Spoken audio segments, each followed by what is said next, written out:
All right, Q&A part 3. There might be a part 3 and a part 4 because y'all asked a lot of questions, and I appreciate all of them. And I'm going to answer, I think, almost all of them. Okay, but starting where I left off last time, in these goings down, asks, first of all, says, you turned me on to the analog horror scene, which is a horror head I'm ashamed to admit I'd never heard of until you mentioned it in the High Strangeness video. Which ones are your favorite, and how did you find out about it? I found out about analog horror, I think it might have been through my daughter, because my daughter's somebody who's, she's a big horror fan. And I think she might have pointed some of those analog horror channels out to me. Or maybe I somehow found out about it just on my own in some manner or mode. I'm not sure. And then found that my daughter was also into those same videos. But yeah, it's it's already kind of it's already in danger of being somewhat overplayed. I think it caught on like wildfire, and it ignited a lot of the creative spark in a lot of people. I won't say content creators, but a lot of budding visual artists out there really liked it and sort of glommed onto it and did their own thing. And now, you're starting to see analog horror parodies being made, where where they're making fun of all of the staples of analog horror. So that alone shows you that it's it's reached a certain critical mass. Maybe it was through the Backrooms videos. Maybe when I was sort of looking into the Backrooms and sort of the high strangeness stuff, involved with the aesthetic of the Backrooms or of dead malls or of other sorts of things like that, which interested me. I think maybe looking into that led me to analog horror eventually. It's funny, but I really can't remember for sure how it happened, how it dawned upon my consciousness. As far as what is my favorite, I don't think I necessarily have a favorite. I don't think I know the individual channels well enough. And as far as the individual channels go, there are some that are highly watched, like the Mandela Catalog or the Monument Mythos. And there are others that are barely watched, that just, have like a couple hundred views, for videos that were made a couple months ago. But where the person who made it seemed to have put just as much effort into the making of it. And that to me, there doesn't seem to be any gap in quality. I think what I like most about analog horror is just that it seems like a grassroots, creative genre. You don't have to go to film school, for however many years, and then, make friends in the industry and, build up a following or anything like that. You can just do your thing online. And that's the way it should be. Like Coppola says at the end of Hearts of Darkness, that this is something that he said a long time ago. And I don't know if he really lived up to this ever, but it was a nice thought. He said, it's my hope that professionalism will be absolutely destroyed and that some fat girl in Ohio will become the new Mozart. I still remember that to this day. It was a very inspiring thought. So these analog horror people are like the fat girls in Ohio who are making this new art form. Zoella's Bleeding Vagina asks, would you live off universal basic income? I would if I had to, yeah. And would I or could I?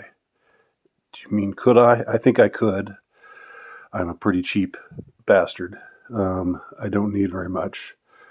But the whole notion, of course, of universal basic income, smacks of NWO, Great Reset, all this crap that I despise. So, of course, there's that caveat. But yeah, if I had to, I would.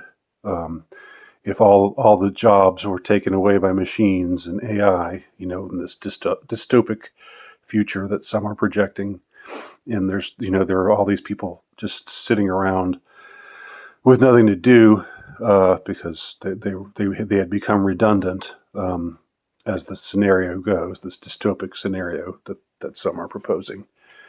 Then yeah, I would take the UBI money. Sounds kind of obscene. Sounds like a contraceptive device. Okay, Zoella's Bleeding Vagina also asked, do you know what Morgoth's review looks like? I have no clue. I mean, I have an image of him in my mind, but that's it. No clue what he actually looks like. Only talked to him a couple times. I don't really know him any better than you. Okay, I'll just say ZBV also asked her last question. His or her last question. I'll just assume it's a she because of the vagina part. I know that's controversial these days, but that's the stand I'm going to take. She also asks, do you ever get sucked into the YouTube Shorts abyss? Yeah, I do. And I also got sucked into it insofar as, I mean, sometimes I watch YouTube Shorts, and one after another. I don't think I don't really. It doesn't become an abyss for me, but I've been sucked in, for a certain amount of time, and I've also, made some shorts that caught on. Like a recent one you might have noticed was this like 6-second video that I did when I was in New York, and there was some annoying mural of a nurse with wearing a mask and having this surly expression on her face as like, thank you, nurses. And I just showed this mural, and then I showed myself saying thanks for nothing. And that and that got a lot of traction, and it made a lot of people really angry. And I was happy to trigger them. So yes, I guess, and so I've tried to make shorts since then, videos of less than 1 minute, where I've tried to do it in an artful way that I thought would catch on maybe, and it mostly hasn't worked. Most of the shorts that I've done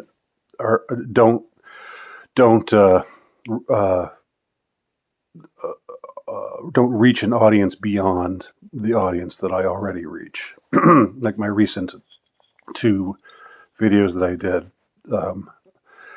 about, I think I have the title of A Totally Uncoerced Message or Testimony, where my character is actually being held at gunpoint or has been tortured, into saying that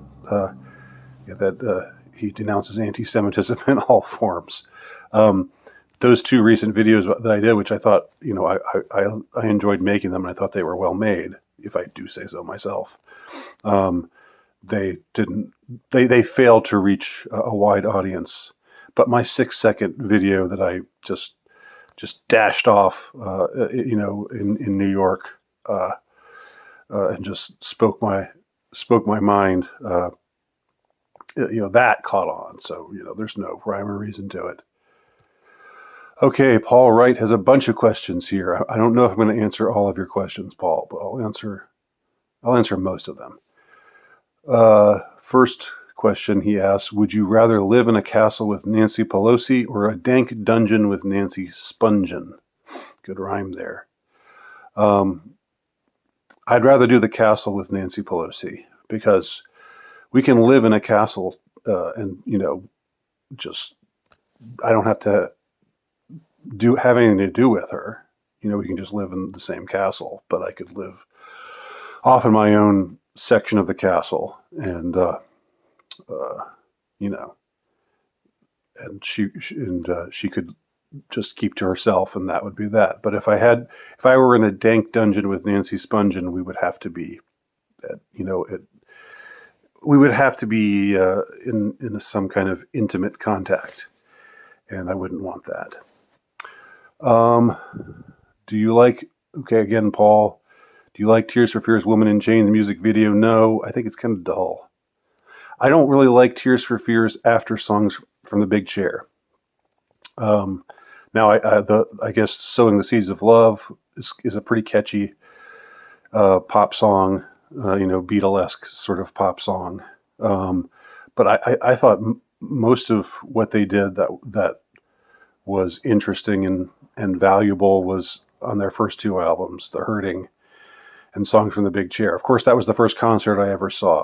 It was Tears for Fears when they came to Atlanta to the Fabulous Fox in I think something like October of 1986.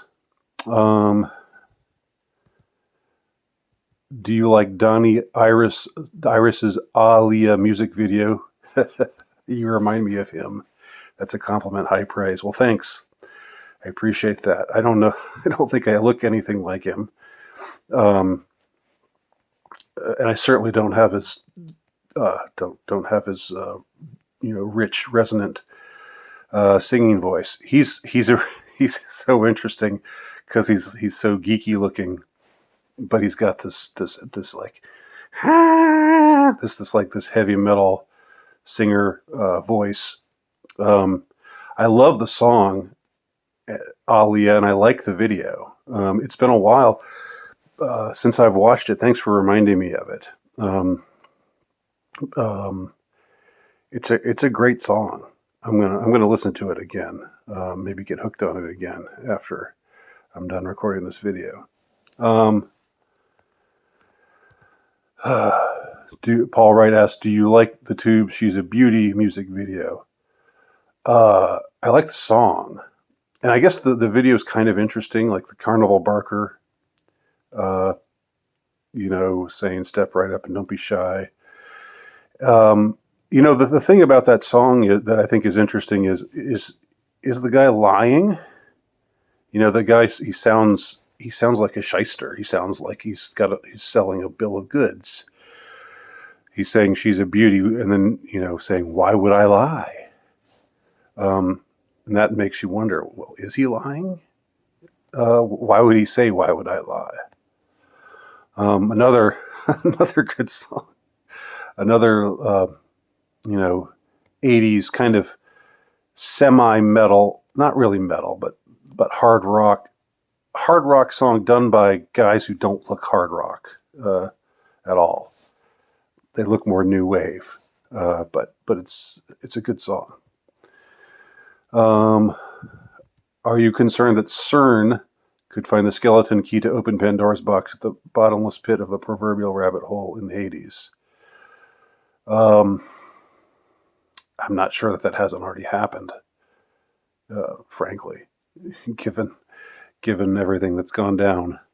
It wouldn't surprise me if something like that has happened or is unfolding right now in front of our eyes. Who knows? What is your astute opinion of Flashdance 1983? I like how you put the year of the movie. like there's another Flashdance from 2004 or something. I have no opinion of Flashdance 1983. I know it was a huge pop culture moment in the 80s. It started the whole trend of leg warmers and just a Steel Town Girl on a Saturday night. I don't even know if I've seen Flashdance. I've seen Footloose. Flashdance was raunchier. It was rated R. I was just 12 in 1983. So I didn't see it. By the time I was old enough to see it, I wasn't really interested to see it. So I don't Um, okay, two more questions from Paul that I'm going to answer. Do you like Craig Wasson, Deborah Shelton, and Greg Henry in Body Double? Boy, those names mean nothing to me, but I do remember the movie Body Double. 1984, yeah. I didn't see it when it came out, but I saw it later on video. I like DePalma. Film snobs seem to despise Brian De Palma, but they just think he's a pale imitation of Hitchcock. But I've always enjoyed his movies. I don't know if there's anything incredibly deep to them, but they're fun. And he obviously you see in them a love of filmmaking. There's an intricacy to it. I think my favorite. I mean, The Untouchables was one of my favorite movies in the 80s. An immensely entertaining movie, very violent. Body Double. Boy, it's been a long time since I've seen it. It was it was very controversial. People thought it was misogynistic, and this is before people spazzed out about misogyny all the time. But they were. De Palma was like an early. Uh, he got canceled. He never really got canceled, but he always had people, politically correct people, bitching about him. So last question: do you like Poppy's Bleach Blonde Baby music video? I like the song. I like the era of Poppy that is Titanic Sinclair. And I think Titanic Sinclair should get all credit for the lyrics and the music. I think he was the brains of the operation. And now Poppy's gone on to do metal, and I'm not interested. I ceased being interested in Poppy once she dissed Titanic Sinclair and left him behind. I'm a fan of Titanic Sinclair. I know he's maybe been objectionable, has behaved objectionably from time to time, but I think he's very talented, and I think he was, when it was him and Poppy together, I saw a couple shows. I saw one in Nashville and one in Atlanta, and at different times with my daughter. We were both fans. But the Bleach Blonde Baby music video, yeah, it's like they are. The whole Poppy thing was like this meta kind of experiment. It was not experiment, but this they were showing all this Illuminati imagery and stuff, but I think they were doing it consciously. So I don't think that they were actually part of the Illuminati, or that they were actually literally, selling their souls to the industry. It always seemed just like really wicked satire to me. And you see that also with Titanic Sinclair's first band, Mars Argo, which I also like. All right. On that note, I will bring things to a close, and we'll do one more video to wrap up all your questions.